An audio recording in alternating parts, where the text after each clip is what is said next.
Hi guys! Welcome back to my YouTube channel. At today's video, ang gagawin natin is kung paano tayo mag-fill up ng form sa e-travel.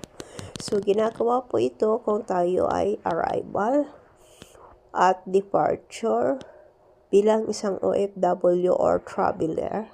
So, kailangan po ito guys, hindi po kayo pwede mag-enter sa immigration kung wala po kayo nito. Kung hindi po kayo nakapag-apply bago pa lang kayo paalis, so sa airport po gagawin nyo ito. Pero hassle po, kailangan nyo nang fill upan siya. So ito, nag-download na tayo. Then ito yung makikita guys. Then hanapin nyo yung e-travel. Then mag-a-appear dito yung inyong passport. Saka yung date ng arrival kung tayo ay arrival at departure. Click nyo yung yes. Then dito, I agree. I-click nyo lang yung kulay blue dyan. Then, ito na guys, yung mag-a-appear. Kung isa lang kayo, i-click nyo yung for me. Then, kung flight kayo ng airplane or sea, may choices guys. Kung airplane kayo, i-click nyo yung air. Then, kung arrival naman, entering the Philippines. Click nyo lang. Kung arrival kayo, then sa baba, continue.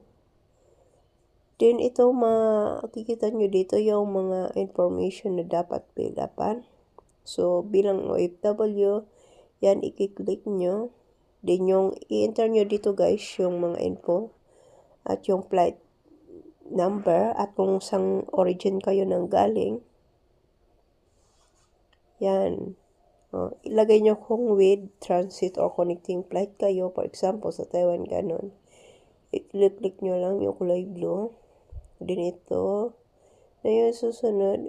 Then click nyo lang yung yes. Na nasa baba. Para po makaproceed kayo. Meron siyang mga declaration dyan. Basahin nyo pong mabuti.